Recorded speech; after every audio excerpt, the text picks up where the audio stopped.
Mga Panultihon, Kapitulo 4. Ang kaayuhan sa kaalam. Mga anak, pamati sa gitudlo kaninyo sa inyong amahan. Matnguni kini ug makabaton gayud kamog kahibalo. Ang gitudlo ko kaninyo maayo busa hinumdumi gayud ninyo kini.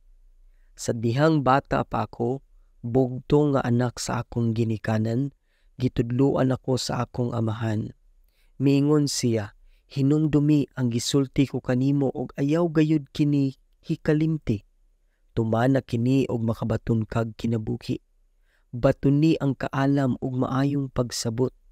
Ayaw isalikway og ayaw kalimti ang akong gisulti kanimo. Ayaw biyahi ang kaalam og panalipdan kaniya. Higugmaa siya og bantayan kaniya. Ang pagbaton og kaalam mao ang labing maayong butang nga imong mahimo. Ang ikaduha mao ang pagbaton og maayong panabot. Higugmaa ang kaalam ug himuon kaniyang bantugan. Hupti kini og pasidunggan kaniya. Siya ang labing dakong dungog nga imong mahuptan. Pamati kanako anak, matnguni gayud pag-ayo ang gisulti ko kanimo og makabaton kag taas nga kinabuhi. Gitudluan ko ikaw og kaalam og sa hustong pagkinabuhi.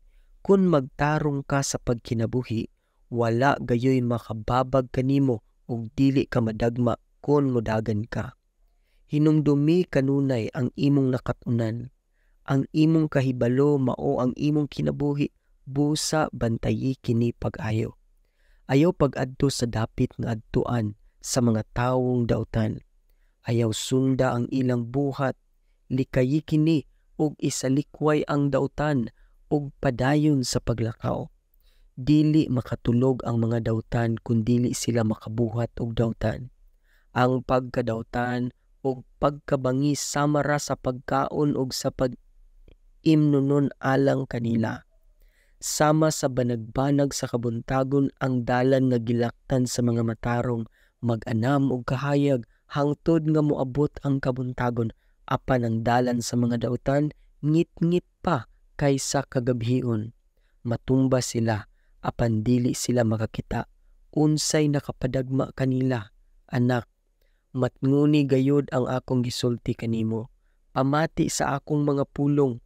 Ayaw kini isalikway. Hinumdumi kini og higugmaa. Maghatag kinig kinabuhi ug maayong panglawas ngadto sa makasabot niini.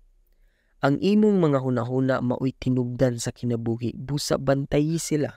Ingon nga labing bililhon mong bahandi. Ayaw gayud pagbutang-butang og pagsultig bakak. Tutok diretso sa unahan, uban ang pagsalig. Ayaw pagduko tungod sa kaulaw. Tun-i pag-ayo ang buot mong buhaton, og bisan unsay imong himuon mulampos gayud. Likayi ang dautan, og lakaw og tulid. Ayaw gayud pagtipas bisag usa lamang kalakang.